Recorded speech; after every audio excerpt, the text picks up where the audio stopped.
Thanks for coming in. I thought we would skip TV today and do some live pruning. We'll do some cutting out some wooden things. So I thought maybe we'd go through some basic stuff real quick. I'll show you some tools, give you my rules, talk about a couple things, and then leave plenty of time for questions. This is the one class I found that if you have the same question, 3 people over here are wondering about the same plant. What do I do with this? How do I take care of that? So how do we open it up for some good questions here after we get some basics down, if that sounds all right. So sorry about the roof. I'll try. Can you hear me okay in the back? All right. I'll try to talk really loud because the rain is going to probably come and go here today. So we'll start. Everybody found the handout on the chair? You got a handout going? So we'll see nice ambiance lighting in here with the dark day, so it's a little dark, you can read. But I thought we'd talk first just about basics of prune. If we talk about making proper cuts. I mean, I'm assuming that you all care about your yard because you came down here on a rainy day in November to learn about how to hack things back, right? So if you're gonna take the time to come to the class, we'll hopefully teach you how to prune things the right way. So if you know plants in your yard and everybody's got, who's got a chainsaw and a stick? Okay, I'm not going to offend you. I might bring that up a couple times, but I'll just say it's not anything personal. But you probably found, even with something indiscriminate as a chainsaw on the stick, what happens? I saw something down and plants grow. I mean, that's what they're for. We prune. You know, the basic definition of pruning is I'm going to cut you so I can get some fresh growth. So hopefully today we're going to learn, okay, I'm going to cut you, but maybe in a little more professional way that will get the growth the way I want. How's that for an answer?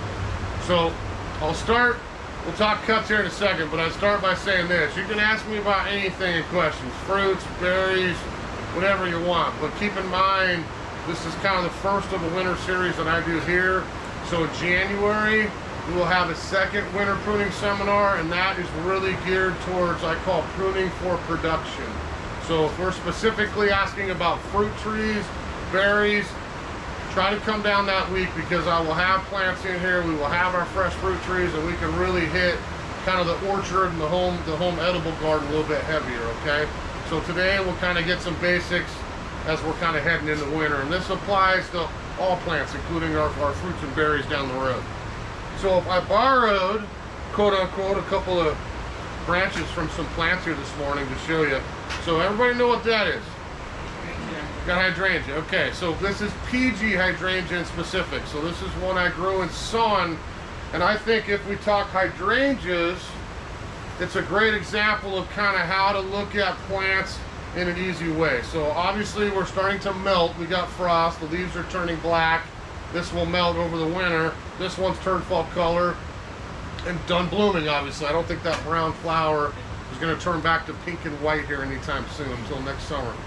So this is a great example of a really simple plant that I think a lot of gardeners have in two totally different worlds.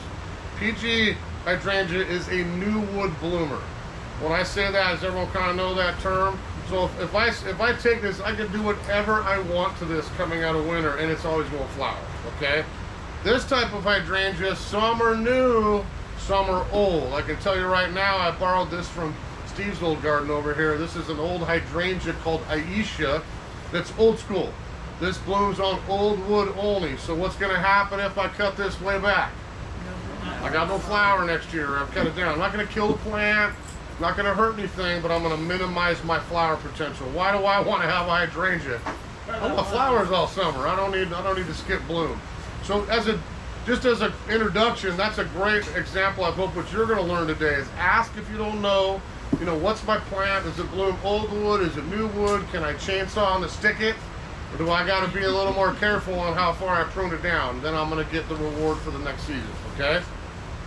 So first thing we'll look at is making a proper cut. I'm going to pretend like Mother Nature already, oh, look at that. Mother Nature just defoliated that hydrangea.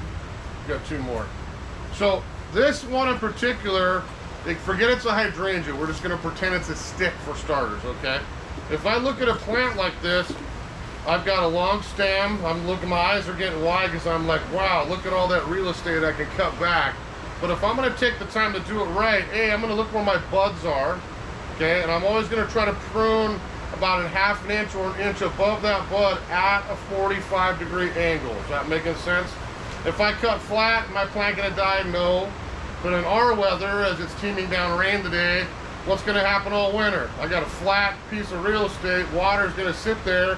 The chances are, if I'm going to get a disease, dieback, wood rot, that is where it's gonna start. I've just opened up some tissue, water sits on there, and now I look out in the spring, and you've probably seen this in your yard. What happens? I look out, I've got a brown stub, or a little black stub, or I've got another color, now I go back to prune it again. Who wants to do this twice? I'm not gonna raise my hand. So one time, we'll get it done the right way. So if I'm gonna, no flying debris here. We'll do questions here after I'm done, okay? So if I take this hydrangea right here, I've got all kinds of places to prune. I would wanna go above that pair of buds, 45 degrees, now he's safe for the winter. I don't have a big heavy flower, it's gonna collect snow, ice, and break my stem or damage my plant.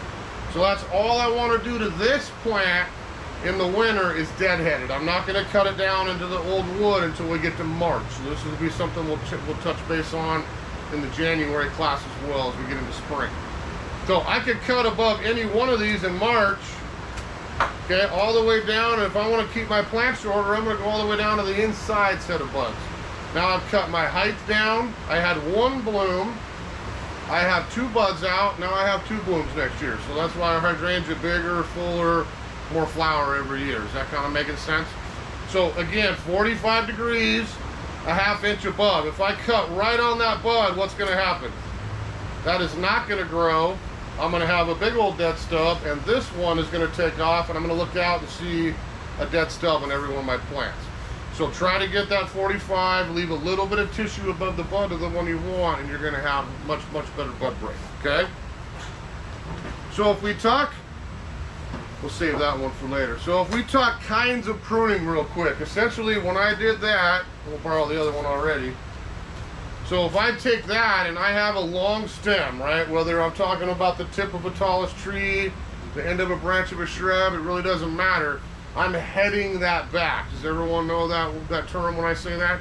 So I'm trying to change the direction of that branch or that plant and get it to stay smaller. So yes, I'm not going to ever tell you to go top a tree. That to me would be a bad service to that tree. There's very few trees we would ever top. It's never going to be the same again. But we can control the size. Maybe I planted the tree 2 feet from my front porch and now there's a branch blocking my mailbox.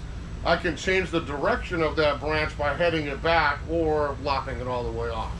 So if I head this back, that's all I'm doing is I'm just taking that stem down and saying, I don't want you to grow that way. We're going to grow a different direction and start out a little bit smaller, okay?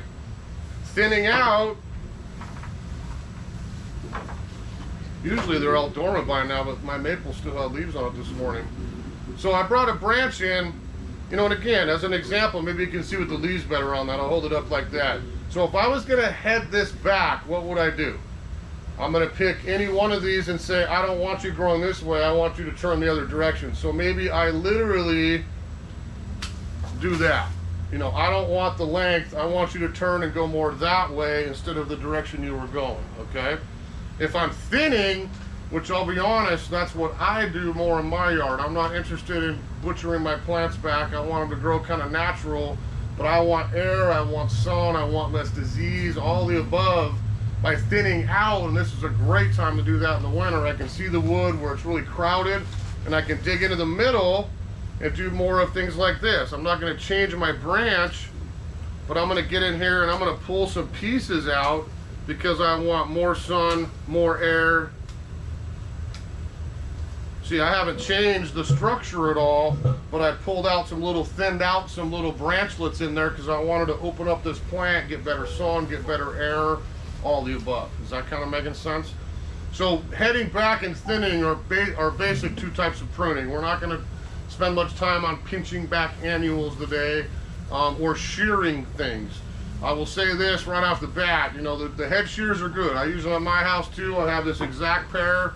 There's nothing wrong with head shears, but we are not doing a lot of that in the winter. If we go back to one of the first things I said, if I prune, what happens to a plant? It wants to grow. I prune it back, ooh, that's good, going back to the way we were before. This is not the time of year with evergreen shrubs rhodies, azaleas, all those things that are locking down for the winter. I'm not going to cut that back right now and expect it to grow. I'm asking for winter damage, having it sit there brown all winter. I see it all the time driving in and out here out of Everett. The laurel gets pruned the first week of November because they forgot to do it in the summer, and then what happens? We get dieback and we got to go back and do it again come that spring. Or we get a warmish fall, it starts to regrow, then we get cold and all the growth gets nipped because we don't have enough time for it to harden off and be okay for that next season, okay? So we want to try to prune evergreen things like that. End of the summer is the end. I always kind of got 4th of July, you know, on my own gardening brain. I don't care, maybe early August is okay, but that's where we're going to put the hedge clippers away and not prune a lot of that stuff back that late in the year.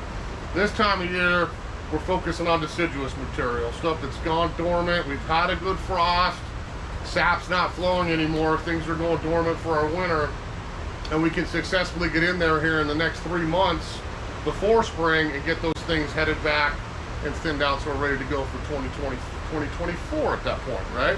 Okay? So I'll show you a couple of tools here. You'll notice you know, on the sale board here, today's tool shopping day, early Christmas gifts, whatever you need. If you need some new weapons, I call them, for the pruning, do the shopping today. There's some great deals in there, 20% off all the pruners.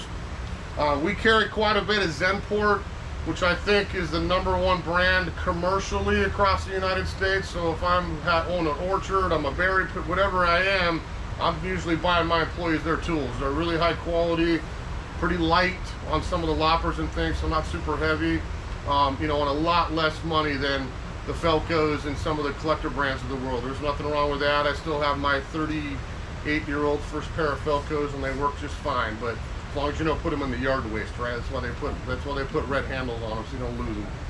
So any of the tools, 20% off. If you get, you know, here's my head shears. I like ours because I've got telescoping arms. I can get out a little farther and get some better leverage. That's a really, really good high quality light aluminum head shear. Loppers. You know, anybody use loppers? I like the mini loppers. If I'm doing roses, vines, blueberries, a lot of thick multi-stem shrubs, and I need to get into the base and cut big pieces of wood out, this is a pretty useful tool. I think sometimes with the big dogs here, you know, we're out like, how am I going to get that in there and squeeze that thing to get it cut right? So I would really look at the mini vine loppers, we call them. I think that's a really useful tool for a lot of gardeners. This one certainly, if you've got, I got a big wingspan, so I do use these, but that's a little tougher to get precise cuts. The #1 thing I use is pocket saw. I think that's the most useful tool you could ever have in your pruning arsenal. It's a little case.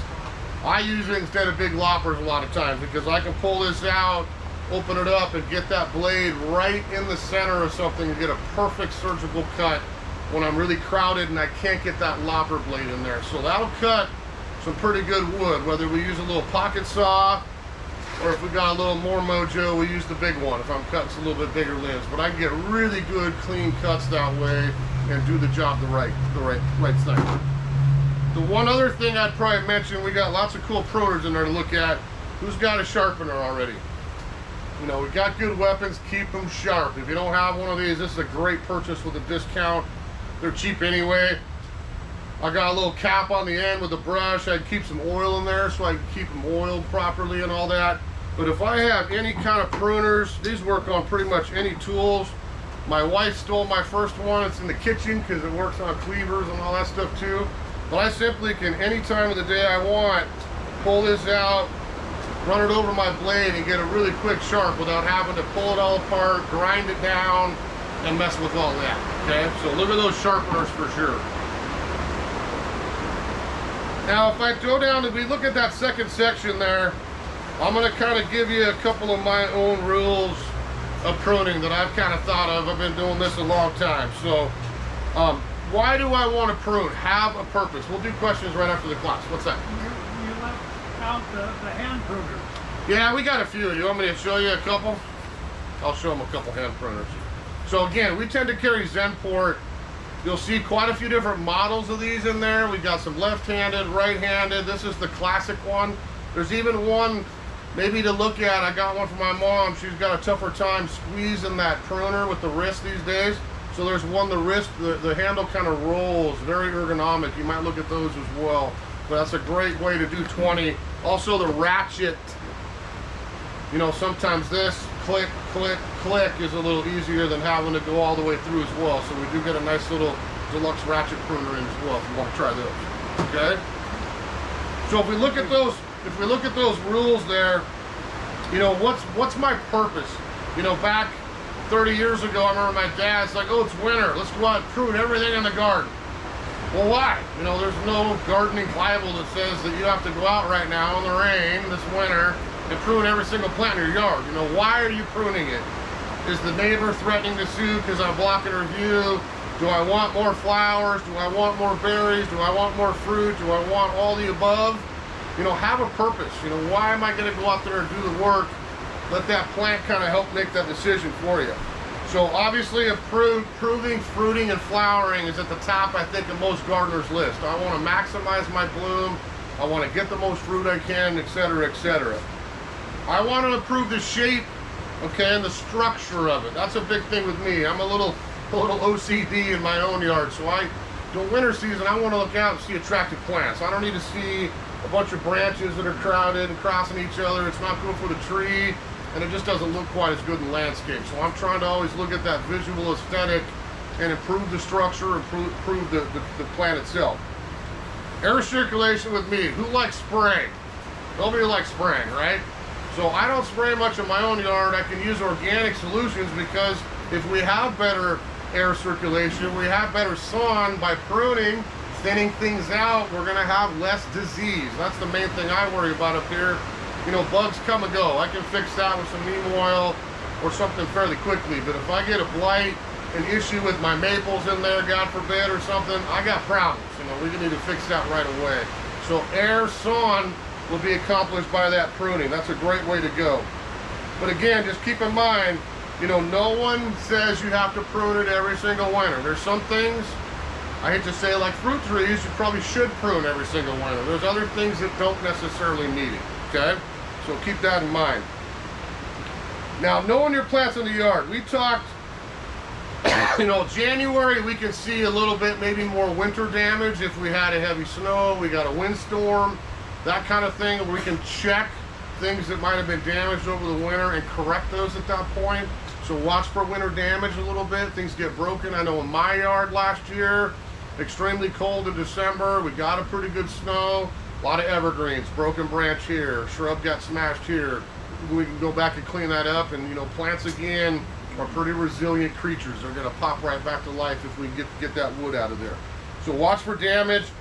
Prune after bloom is my #1 rule. I mean, if you want a no-brainer as a gardener, you're not sure, does this thing bloom old wood, new wood? Like I said earlier, ask is always a great thing. If you're not sure, you can look on the internet, will probably tell you too, although sometimes they're not always right.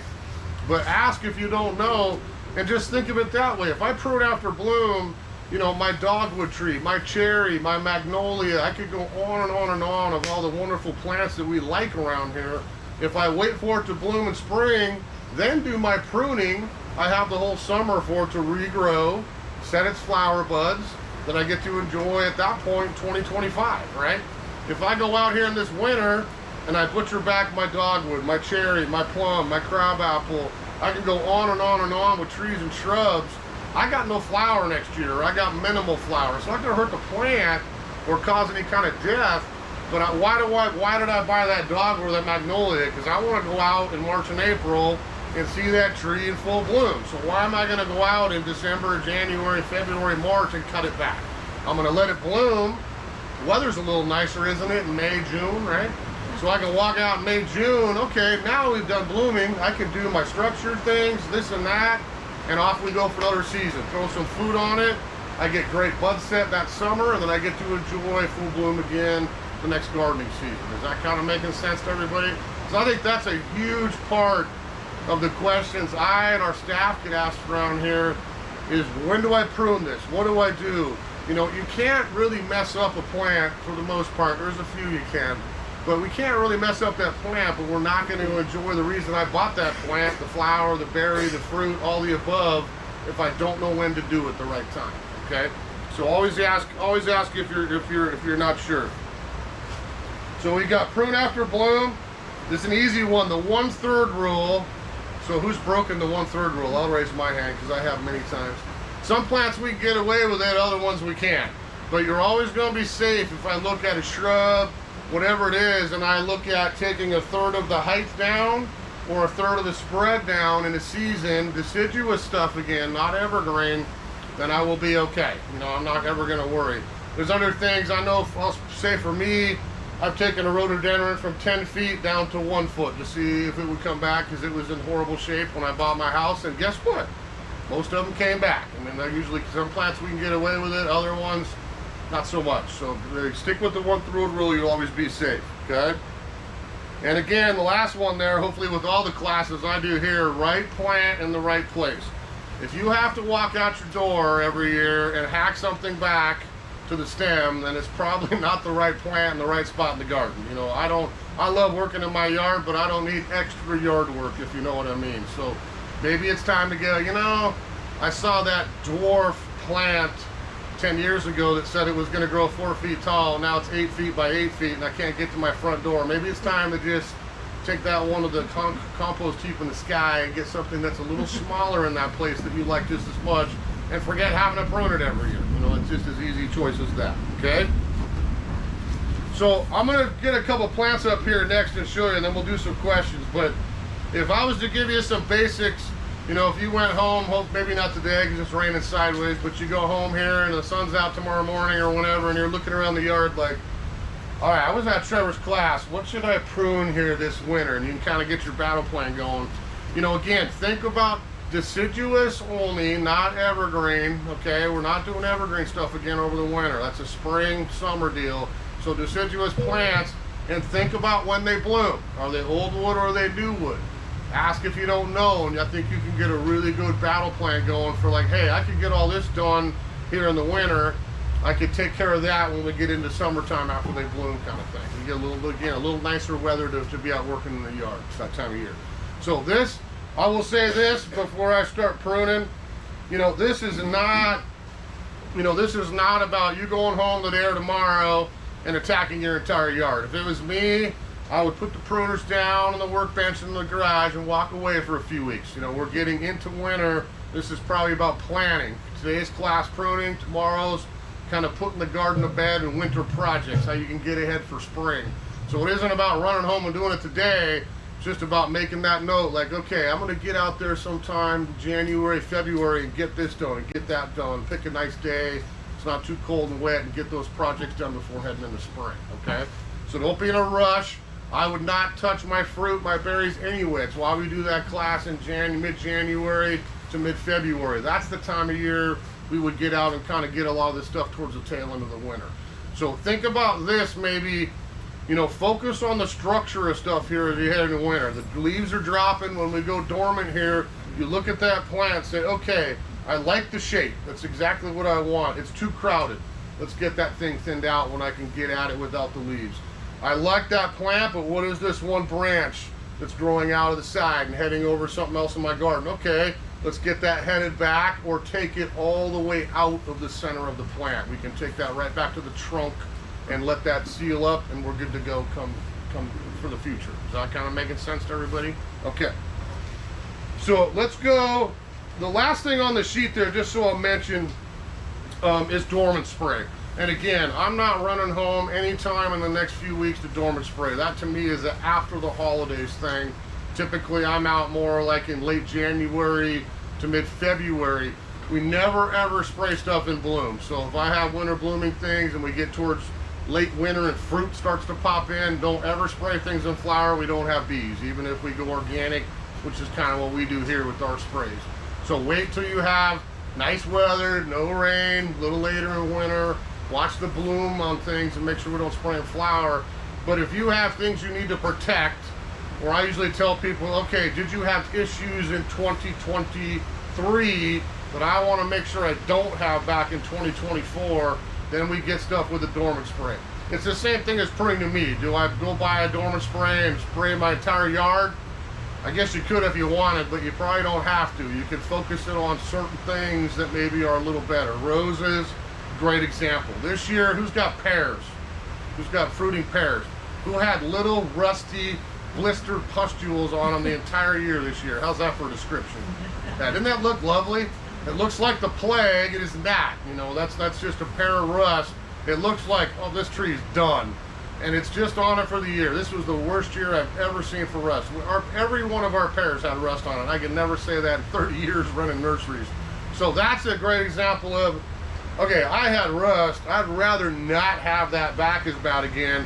I'm absolutely going to get out there before it blooms and get a dormant spray on it, get on some sort of maintenance schedule in the spring. Wait till June. We have it back on, guess what? You have it back on for 2024. You're not gonna be able to probably get rid of it quite as easy, okay? That could be apple scab on fruit. It could be black spot on my roses. It could be the rust on the pear. We go on and on of things that we could control. The other half of that bug, same difference. I had apple maggots, I had this, I had that. This is the time of year when the trees are dormant. I can apply that dormant spray and have great luck killing those things off so I can start the next gardening season clean. So the two things we tend to sell, and I'll have these on special, so don't tell them I told you, don't buy them today. Just wait and get them in January, because I'll have them on special for the January class. But we have natural organic horticultural oil. That's our bug side of it. When I spray something with oil, I coat everything. It runs down and it dries on cracks and crevices and everything else. If I coat a good oil on there, I've cut off oxygen. Air is not making it through the oil. So overwintering bugs, insect eggs, all that stuff, I will choke them out. The copper half of it is our fungicide. You know, we can't call copper organic because it's not made of carbon, but it's still a pretty good natural fungicide. And as long as I didn't live right on water, that has no environmental issues, if you want my opinion. So if I live on the stream, the lake, the sound, don't do copper, please. That tends to hurt some of the invertebrates in the water system. If you're in soil in a yard, you're not going to have any issues at all.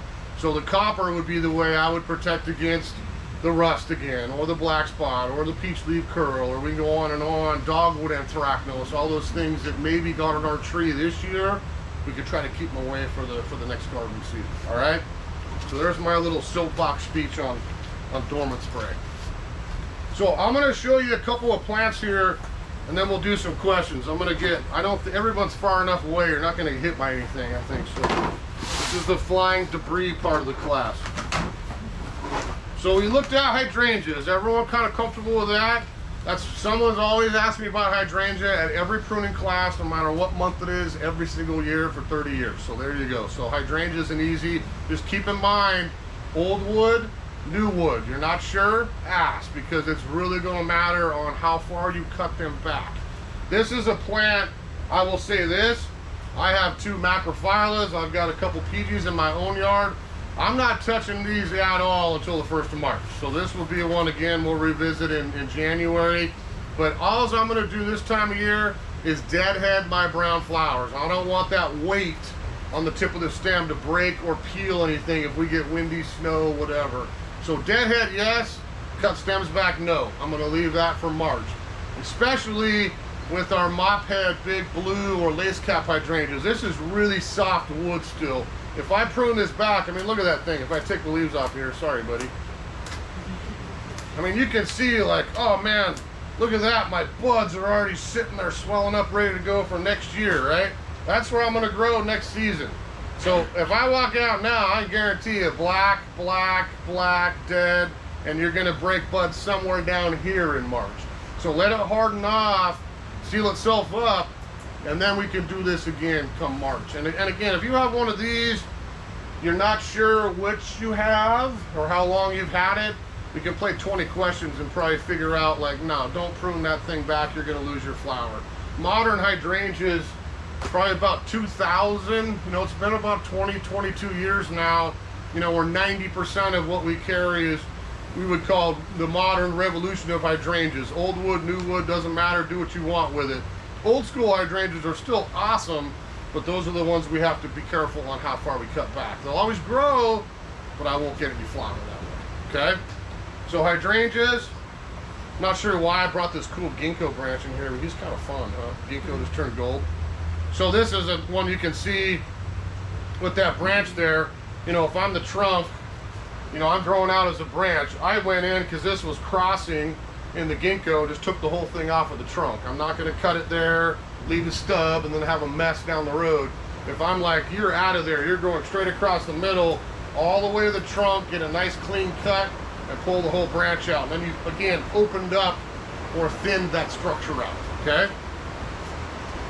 So if we pull a couple more out here, we have to visit lace leaf maple today. Who's got lace leaf maple in their yard? Yes. Everybody should have a lace leaf maple. That's the quintessential Northwest garden plant, right? Interesting. Now this is a creature here, and I say this with all honesty, if you're gonna prune this in any kind of educated fashion, it has to be done over the winter. If you think of your lace leaf maple, I walk out in summer and I've got a big, beautiful umbrella. How are you ever gonna prune that thing and know where you're pruning it? You see what I mean? It's just so thick with branching, you're gonna have a really tough time. This is the time of year in the winter at some point, again, maybe towards the tail end of winter is a little better, I can get in there and get these things cleaned up. If I look at this one here, this was planted, I don't want this on the ground. You know, I don't want branches on the ground. I want to get it up a little bit, and I can always thin them back. So for this, I'm going to get rid of, sorry, Frank's in here. Sorry, Frank, I'm pruning our maple. We're going to get rid of all this low-hanging fruit, we'll call it, and get this thing off the ground a little bit, okay? Now I can see that difference already. I'm going to have a nice shape up off the ground. Now let's just say I want to keep it a little narrower for some time and let it go slow and steady. I can grab any one of these branches, okay, and head these back. I've just thinned it a little bit. Now I can go head it back. So I'm going to pick a spot, you know, anywhere I want. This is ideal. I got rid of a year or two of growth. This branch is going to take right back over, and I won't even tell that I pruned it when it leaves out. I could go back to there, and I could go all the way to there if I wanted. Now I've actually got two that will do the same thing, but I'm not just going to go, oh, let's just chop you off right there. That looks good, because now I'm going to have something in here and a piece of dead wood again. It's not going to grow the direction that I want it to. Is that kind of making sense? Now I got to fix that, Frank. Sorry. Shouldn't have cut that branch off. So we go there. I might pull this one up a little bit. I definitely got to pull this one up a little bit. You know, now I'm off the ground. I've thinned it out a little bit. Maybe this one's a little too crowded. I don't need branch upon branch. And I always look for this, especially in spring. You see that one piece of wood, I see some gray on there, right? Kind of gray, white color. That's not disease. But in a maple, if I'm in the center and I'm shaded out, what's going to happen? That branch is going to naturally kind of die out of the shade. There's nothing wrong with that. If I see black, we got issues. You know, we want to get that out of there right away and make sure we maybe bring a sample in and make sure we don't have to spray it, that we got a disease going in. So beige wood, I would say, if I pick who wants to be a volunteer, who's got lace leaf maples again? How many? All right, right there. When's the last time you pruned yours? Last. You do it every year. Good gardener. Who else? When's the last time? Last week. Last week? Even, well, she's got you beat. I'm sorry. So the reason I'm asking to help people is this is a plant I see when I drive everywhere. There's two down here. I'm going to pull my truck over one of these nights on the way up to work and just do them 4 because they're driving me crazy. But this is probably the most under-pruned plant, I think. If you look at a maple in the summer, you're like, oh, it's okay. It's just a big red shell. The leaves drop. And I drive by and go, what is that twiggy, half-dead mess? Because I can tell you right now, I fixed some for people over the years, and you get underneath that thing in the winter, and you just can feel the wood. You reach up with your gloves, snap, snap, snap, snap, snap. Before you know it, you got a half a yard of cubic debris of dead wood. You throw it out of there, you crawl out, and you stand back like, wow, my tree's fixed. Because you've got all that clutter out from underneath. That's what maples do like that. They're gonna grow on top of themselves to give you the really cool shape, but getting that wood out of, that old dead wood out of the center is gonna make all the difference in the world. So if you haven't, don't be bashful. You really can't go wrong. The worst thing that's gonna happen is you go, I didn't want it to grow so far out that way. Okay, we can head it back a little bit come spring. but get all that wood out of there is going to be ideal. Yes? Mine has, I have 3, and they have a pretty nice shape. Uh-huh. But on the top, Mm-hmm. they'll go out a shooter. Yep. And it's not really bizarre, but it does kind of stand out as deviating from the round shape. Exactly. Should I let it go and it's just growing and it'll be a nice round shape eventually, or should I get it off of it? Well, I would say both ways. It will eventually form another layer, okay? But that's going to be up to what you want. Now, lace leaf maple is a great example for a lot of reasons, I think, because you come down to the nursery, everyone pictures the wonder plant. We'll call it the wonder maple in this case, right? I got this perfect little 3-foot tall, 3-foot wide lace leaf maple for all eternity, right? It doesn't exist, okay? Lace leaf maples are all going to grow on top of themselves until you tell it that's all I need. So if I let any lace leaf go, I'm going to be as big as me, maybe even a little taller for the most part, and probably 7 or 8 feet across when I got a huge, old, beautiful specimen, correct? So the height is really easy because exactly what she said. I've got 2 in my own yard, 2 red dragons, my favorite dark purple one. One of them, taller than my waist, 20-something years old, and it's probably 6 feet across.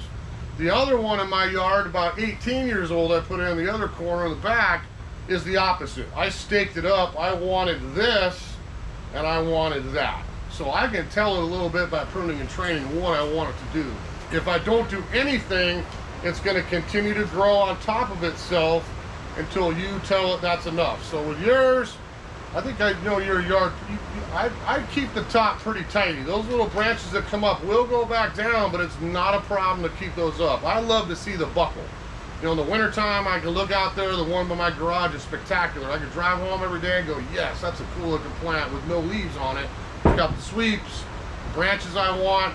It's my own yard, it's my own taste. You might not have the same one. You want to see a big, thick, twiggy one, don't prune it quite as much. I want to see branch, I don't need branch on branch on branch on branch through the whole structure, okay? You go either way. Yes? Yeah, I tell you, some of them you can't get underneath quite yet, but that's usually what I do, strap on the rain pants, and I get underneath that thing on a blue sky day. You look up and you can see good wood, dead wood, and you can snap it out. You don't have to use pruners half the time. You can get it out of there pretty easy.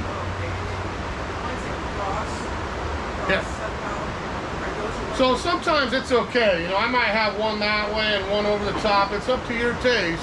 I would never leave 2 that are doing this on top of each other. Get rid of the one underneath, leave the one on top. Okay? So we got lace leaf. I'm going to show you a couple others here real quick. These are 2 totally misunderstood plants, if you ask me. Who knows what that is? Yeah, who's a heather hater in here? Heather's the plant I'm like, oh, I don't need any more heather. The reason we don't like heather is what? 5 years later, I call it the donut. We got a big brown woody mass in the middle, a little frosty donut around the circle. It looks like a tire. I'm telling you, if you took 5 seconds, these are not like, oh, let me spend 10 minutes here with this and with that. We grab the head shears coming out of winter, and we cut right below where the flowers were, and you're going to end up with big, huge, dense, maximum flower heathers. If we don't, you're going to end up with that donut look, the dead center and the little frosting of flowers on the outside. Because heather's a great little plant, especially for winter bloom, but I don't think people prune it. And if you took 2 seconds, March, April, when they're done blooming, cut them back lightly, don't cut them to the ground, but cut them down below the flowers. You're going to have beautiful, dense mounds of heather, really easy to do. Same thing with lavender. Yes, go ahead. So if you have an old heather bed, yeah, can you get it back by turning it down? Well, that's a great question. She asked if she could cut her old one severely back, and that's the problem with evergreens, not just this, but a lot of plants. I can't grow for 6 years and get here and then decide I want to go back to there. So that's why I'm saying a little bit every year will work. The problem I see with heather is, you know, you've been poisoned by the heather now. You're like, I don't want to do those again. I don't like that look. But I'm telling you, if you replaced them and it doesn't take much time at all. I lay the hedge clippers down and I'm done in about 10 seconds most of the time. you'll have what you want, and you won't ever have that look again. Because heather's a really easy, drought tolerant, filler plant, curves. There's a lot of great places to use it. It's great color in the winter, but I just don't think people prune it. Okay. It'd be the same exact thing with lavender. I do the same. I drive by lavender after lavender, and I'm like, well, I guess she likes, you know, 3 foot of old knotty bare wood and a little frosting of leaves on top and bloom, right? You see lavenders like that all the time. I want squim, you know, I want lavender festival. I want to look out and see a huge pin cushion that's covered in flowers 3-4 times a season. Not like, what's all that wood and here and that, and then I gotta start over again, right? It's just a mess. So it's the same with lavender. Don't do it now. We're not doing this going into winter, but that's exactly the same thing to me. Coming out of winter, we shear them back. You know, if this was lavender at my house, I'd be cutting this thing in half in March. I want dense, full plant. Then up come the buds, I get my first bloom. We bloom, we shear the flowers back. Up comes another bloom, and you can get that cycle going. You can get 2-3 blooms of lavender easy through the course of the growing season and have a really attractive, drought tolerant, easy, almost like a little evergreen shrub, you know, when it comes down to it with lavender, okay? Yes? Would it be the same thing for sage? Sage, you know, sage is a little different. That's a great question, by the way, because I struggle with sage at my house.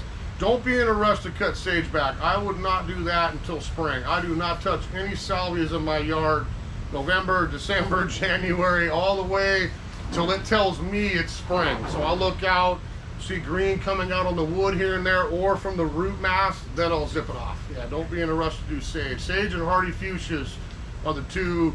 Just walk away here in the fall. Let them harden off and do their thing, and then we can fix that coming out of winter come next year, okay? So now everyone wants a heather and a new lavender, right? That's an easy one. Okay.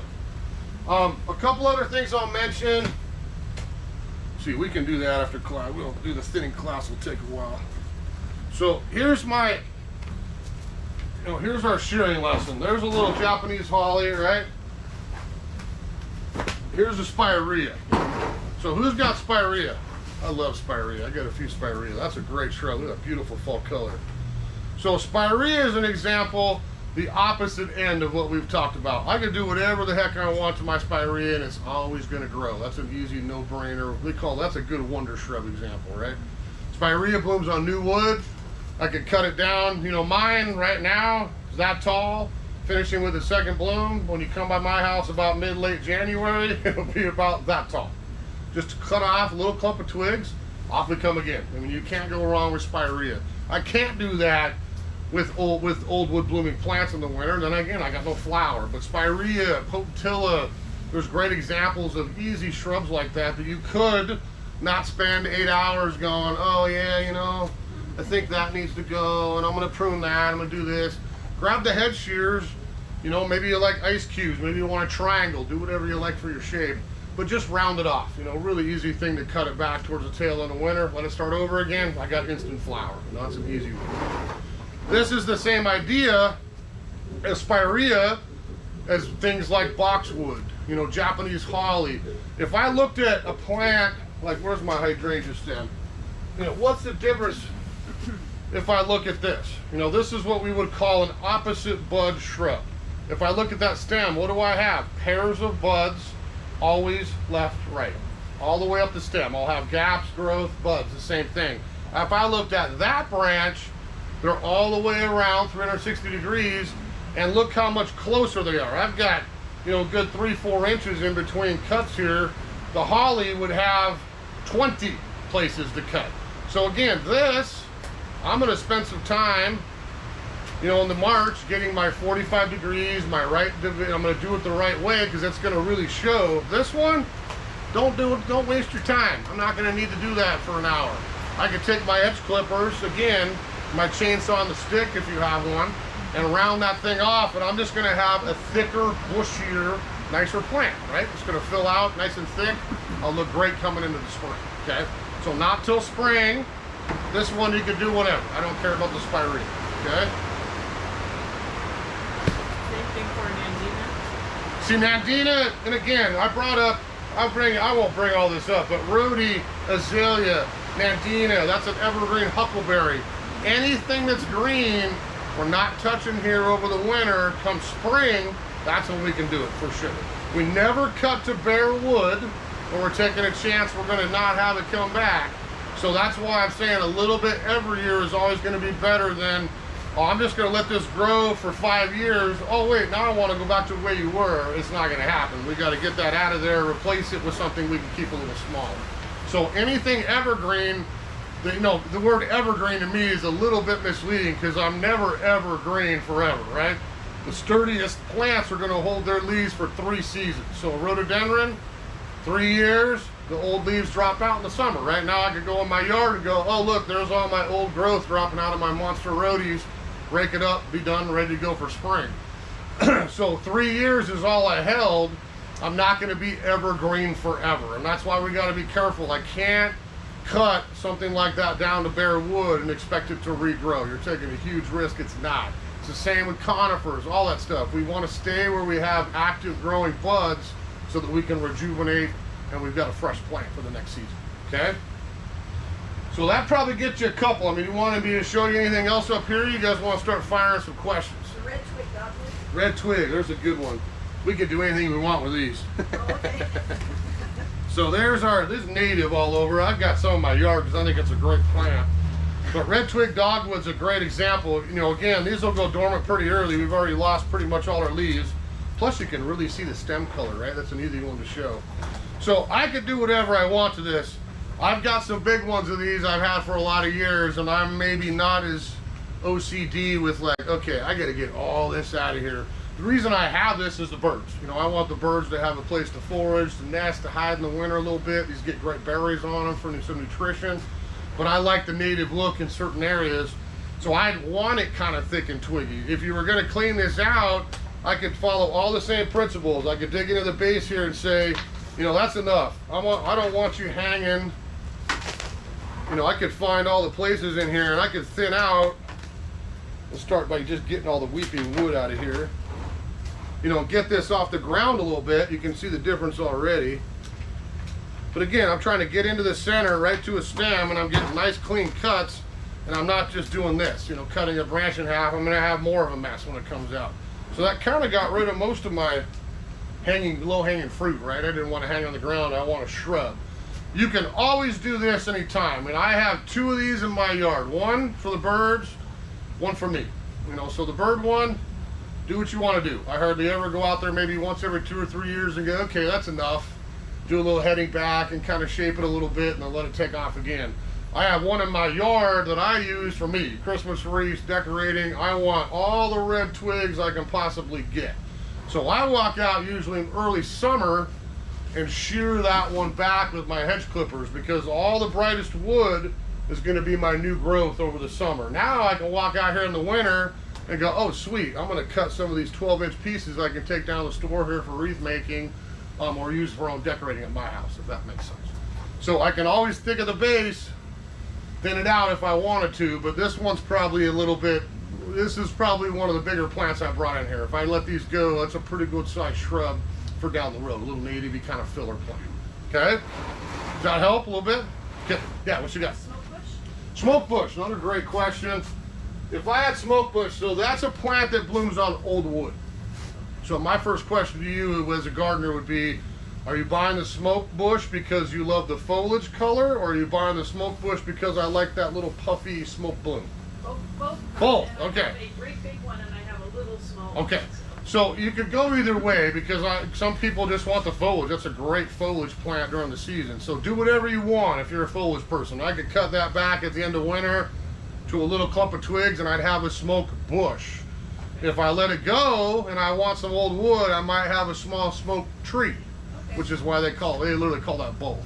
I mean, I've seen smoke tree like 20 feet tall. I've also seen smoke tree like 4 feet by 4 feet, depending on how you want to prune it. So to me, that's a really good analogy with the hydrangea discussion we had, especially like older hydrangeas. So I can always, on smoke tree, I'm gonna get big old long shoots come out. It doesn't mean I can't thin some of those out, I can't do that, that doesn't change. But if I cut all of that wood back into the center, you're probably not gonna get as much of your little poofy blooms that next year. You'll minimize your flower. So maybe take those and cut them in half, That'll create some branching next year, and you can start to build some structure and get a little bigger. Okay, yes?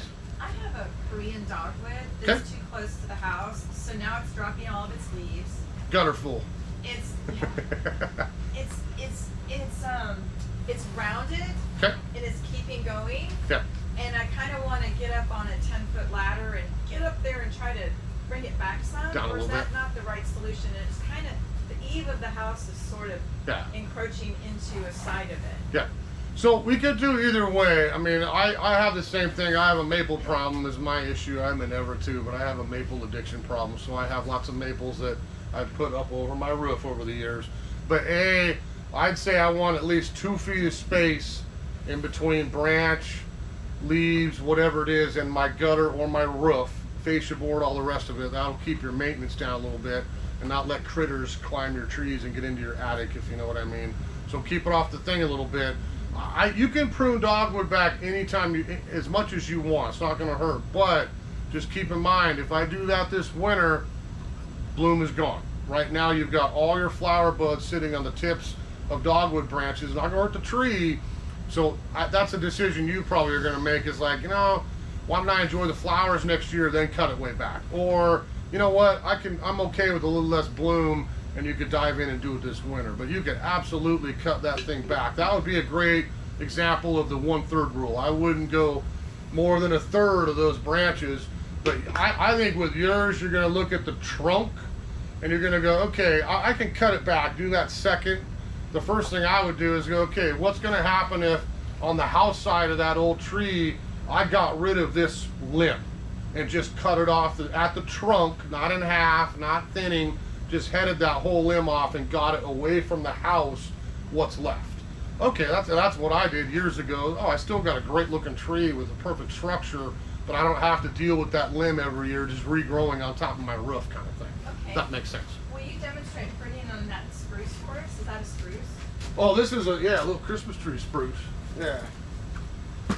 Well, maybe this is one we do in the spring with the pruning classes. But if I pull up these two, just to give you a quick conifer lesson, when it comes down to it, well, I'll hide behind the trees here. When it comes down to it, literally in the entire world, there's only 2 kinds of conifers. I mean, we're the evergreen state, we got lots of species and this and that, but when it comes to pruning, there's only 2 kinds. We have our Christmas tree. What do we buy when we buy a Christmas tree? I got a long, perfect central straight leader, and I have whorls or circles of branches with gaps in between them, right? The pine, the spruce, the firs, things like that, okay? So those are whorl conifers. Then we have things like yew, cypress, arborvitae, hemlock, a lot of things that are random branch conifers, we call them, and I would treat them totally differently. This is almost the same discussion. We looked at the hydrangea branch, right, and the spirea. I got to be careful with the hydrangea to cut all my buds because I have gaps in between them. I don't have to be as careful with the spirea. I could take this yew, zip it off, shear it on the side, do whatever I want. As long as I don't cut down into bare wood, I'm going to have a thicker, bushier, nicer conifer. Is that making sense? If you think your arborvitae hedge is a great example, what happens if I shear it or top it? I get a nice, thick, green hedge. It's what I want. This one here is probably a little more difficult, and it doesn't mean we can't prune it. It just means this is the one I think most gardeners buy. They picture the perfect little tree by the door, and then 10 years later, like, why the heck did I plant that thing? I got to get rid of it. Because once this grows and grows and grows, again, I've got 3-year needles. This is all bare in the center. I can't go back and cut this in half, or might as well take the whole branch out. Does that make sense? So that's the decision with this. If I lightly prune this back every year, you could keep it very small and thick and bushy. It would lose this kind of alpine-y natural appearance, and I would end up with my Christmas tree, a little thicker cone. That's what the Christmas tree growers do all summer for us. We buy in natural nobles because that's what I like. I don't need a little snow cone. I like some branches for ornaments. Or we buy them sheared, and we've got a big, perfect, thick little evergreen. You can, it's up to your taste. You can go either way, but that's what this would happen with pruning. Yeah, the bigger evergreen. Okay. Yes. How about flowering quince? Quince, old wood bloom, okay? And that, to me, is a great example. You know, if we talk about winter, you know, because quince technically blooms in the winter. You know, we get towards February, early March, and we're still winter, and they're starting to bloom.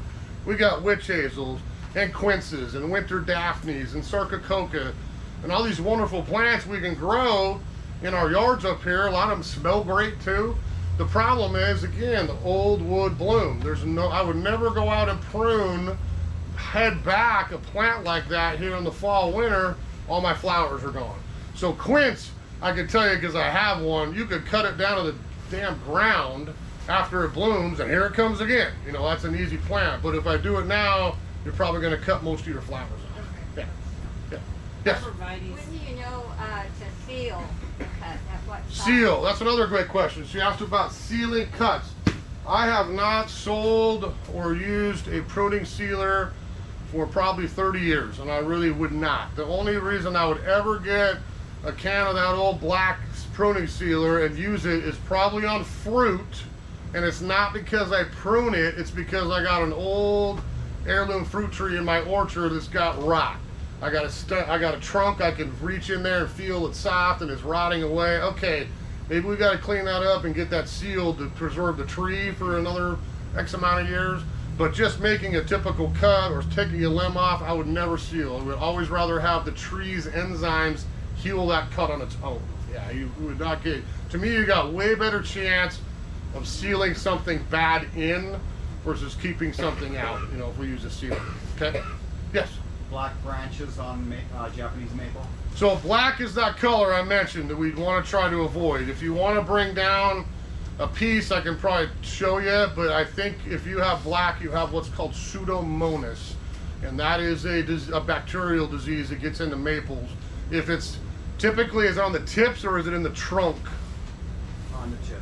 It's on the tips, so get that cut out as soon as you can. If I had, I'm gonna find a maple branch here. Let's pretend I'll borrow a piece of this dogwood. Sorry, buddy.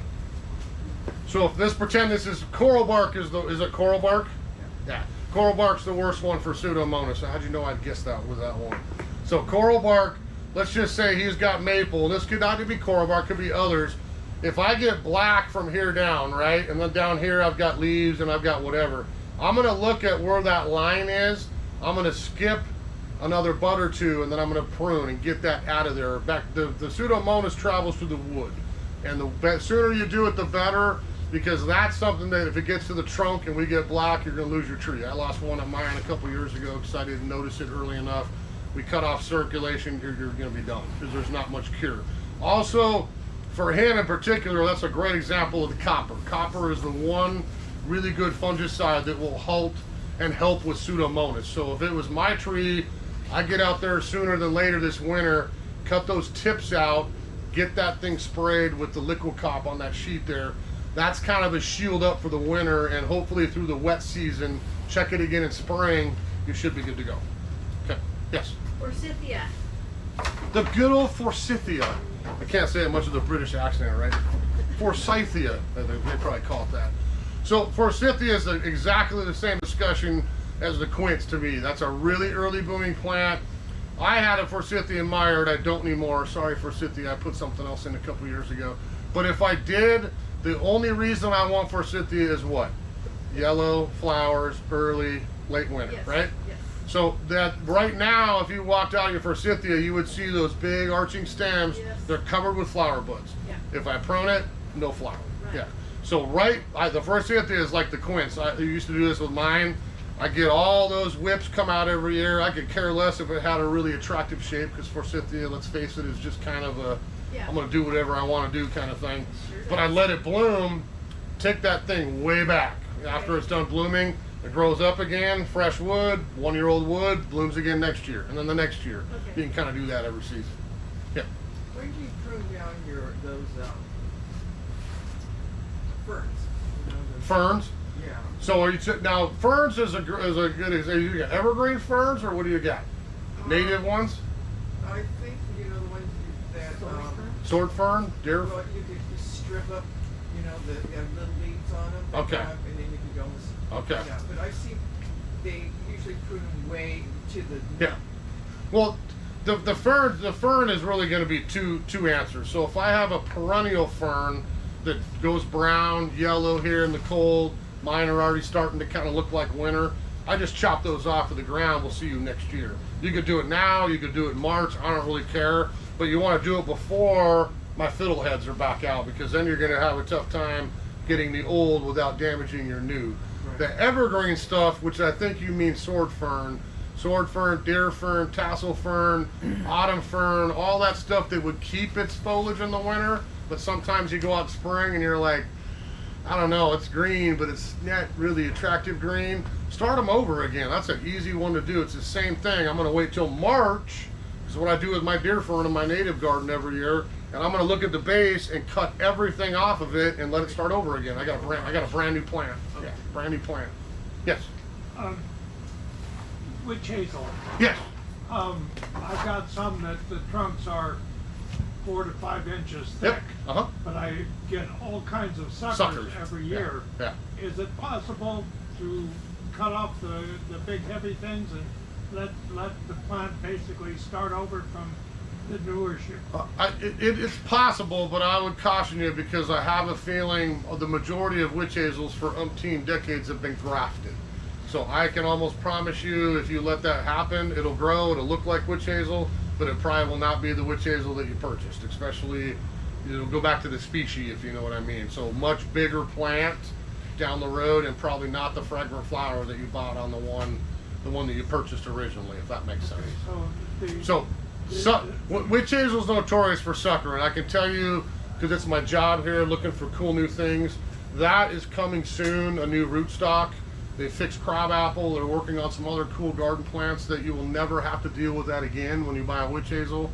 But if it's an older plant, I'm the same in my yard. I got an Arnold Promise, and it's once or twice a year. I got to crawl out there and say, I don't want these suckers off the root system, and I just leave my original plant. Yeah. Okay. Yeah. Thank you. Yep. Yes. Just confirming on the arborvitae, you Yep. trim those in the summer? Spring or summer. So again, anything evergreen, I'm gonna wait now at this time of the year till I'm out of winter, frost is done, and I'm gonna do what I need to do at that point. Again, never cutting the bare wood. Arborvitae is tough sometimes. The topping is pretty easy. I mean, if you want to top it, top it. You know, I cut mine off when I can't see the neighbor's house, and I'm good with that. You can let them grow as tall as you want if you want that too. It's this sometimes is the issue. If I'm not careful with the chainsaw and the stick, if you're one of those, and I shave it too far back and I got bare, you're gonna have bare for quite some time. So be real careful on the sides. Top, you'll be okay. Yes. Is that an evergreen huckleberry? I see? It is. Yeah. So since it's evergreen, you'd wait till spring? I'd wait till spring. The one caveat I'd say with that is that's actually a pretty cool plant I like putting in my Christmas wreath sometimes. So I'll go out and borrow a couple of shoots because I think they're kind of fun with the red color to throw in. That's not going to hurt anything, being native. But if I'm going to cut that back, that's a plant that blooms in the summer, late spring, summer, and then fruits towards late summer, fall, my little delicious berries for the ice cream. So I'm going to prune that in the spring if I'm going to cut it back. Yeah, Shape. Yeah, for shape. Yeah, exactly. Yes. Not the same with the Catoni aster. Yeah, well, cotton Easter we call them. That's an easy one to remember. Yeah, cotton Easter. Yeah, we do the same thing. Yeah, that's one. You know, again, a lot of it's your choice as a gardener. Some people like the berries on cotton Easter, we'll call it. Other people don't. So if I want bloom and berries, I'm not going to do as much pruning. If you don't want all the berry development on there, then we might cut it back a little bit harder. Yeah. All right. Yes. Okay, so mock orange, butterfly bush, and lilac. Okay. Are they kind of all? Little different, actually. You got two in there. You got two good examples in there. So she mentioned lilac and mock orange. Those are exactly the same discussion as we've had with quince and forsythia, the great old-fashioned shrubs. I have both in my yard. I've got my buds on there right now that I'm going to enjoy next year. So I am not doing heading back. I'm thinning, yes, on all this stuff. I don't have a problem with that. Okay. But if we're going to really cut it back to let it start over, that's going to be after bloom. Now the butterfly bush is the opposite. That's always kind of a weird plant up here because it's almost like a perennial more than it is like a shrub. When I bought my house, I inherited like a 15-foot tall butterfly bush that was a tree. I got rid of it because it was too much for me and got a different variety because I wanted something smaller. But that's a plant that will bloom on new wood. Typically butterfly bush in my own yard I would treat like we talked about salvia, hardy fuchsia, a couple things like that. I'm not interested in cutting you back at all this time of year. I'm gonna wait till after winter, and I could probably take a woody typical butterfly bush and cut it pretty close to the ground, throw some food on it, and then off we come and we have our bloom all summer. That's gonna bloom on new wood. The butterfly bush is tough sometimes up here because of the wet in the winter, depending on what we do for spring. That is a plant that loves heat. So we have a lot of people call, late March, mid-April, my butterfly bush is dead. What do I do? Is it coming back? At that point, you're probably too early. That's probably a May thing to me. Like, you're gonna look out and go, oh, here it comes. This year, probably April, because it was an incredible spring weather without the temperature up and the lack of rain. But that's probably a May thing to me. Like, we wouldn't even get much butterfly bush in here to sell till May. Because you're not gonna want to come down here and go, boy, that looks really cool. It's like got 8 old twigs in there with a couple of gray leaves coming out. Like that. We'll wait till it looks like something. Yeah, a little bit later. Okay. Okay. Anybody else?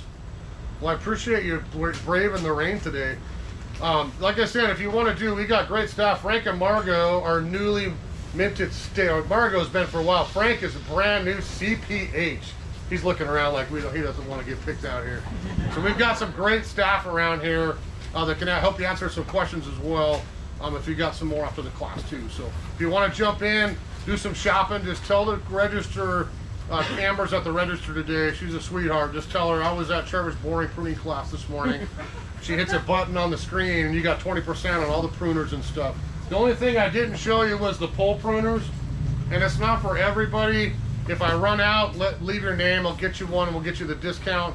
But I always say this about pole pruners. It's not for everybody. I have this one at my house. It's big. I'm a pretty big dude and I got huge hands, so I'm lucky with pruning and things. It's pretty easy for me. I would just say this: if you're gonna get a pole pruner, look at the quality. This is not cheap. Yeah, 220 bucks, which will save you a chunk on discount today. But we have chain, we have a 14-foot pole. I can really do some work with this. Most of the garbage pruners I see around, you put 50 bucks at the store. I did that for years. You're gonna buy a new one every 2 years. 50 bucks, 50 bucks, 50 bucks, because they just break. They're just not much useful. But it just depends on your comfort level. This is a tool in a typical landscape. I could get into almost every single tree in my entire yard and ever and do what I want to do with this instead of calling the arborist. How much are arborists an hour these days? Probably 2 hours of work there. You got your pruners covered. So if you're comfortable, it's a pretty good tool to look at. We've got this one. This is a pretty good quality one. It's got rope again, but we've had the Fiskars brand last a little better, I think, and this is less than half that. These are like 100 bucks. Not too bad at all. So, okay. How heavy are they? This one's, again, I'm a big guy. This isn't super heavy, but this is probably not for, most people. My mom, bless her heart, in her early 80s, they gardened nonstop, her and my dad in the peninsula. I would go down and pull for her. I'm not going to see my 80-year-old mom trying to leverage this thing up in a tree. But I've seen a couple of fancy things. You can kind of clip it to your body, in a harness. That takes a little bit of the weight off it, kind of thing. But it's really easy to use. It's not hard to pull. It's not hard to. You can attach a saw on it, and kind of get up there and do some sawing if you need to as well. But a lot of people I talk to are like, I'm tired of paying. I know what to do, and I'm looking at my tree, and I could do it myself if I had the right tool. Because arborists are great and great for certain circumstances for sure. But coming down to prune your Japanese maple for 2 hours for 250 bucks, you could probably buy your pole pruner and do it yourself real quick. It's not too much, not too large of a tree. Okay. Is your 20% off just for today? So this whole week, so you got through Friday. Yeah, we try to keep it for a week because I will wave to the internet. We record these, throw them on YouTube, and then people at home watch them. They can come down all week. You got till the end of the day Friday. Yeah, and if you want to come tomorrow, we'll be kind of doing, not pruning tomorrow, but we're going to do putting the garden to bed, which is kind of the ominous subject. Like, what a bummer. But we'll go through a few things to give you some tips, because I'm always like, I could do a couple things right now and have less work, come March, April, and I can be outside a little more doing some other stuff. So we'll do that tomorrow. There you go.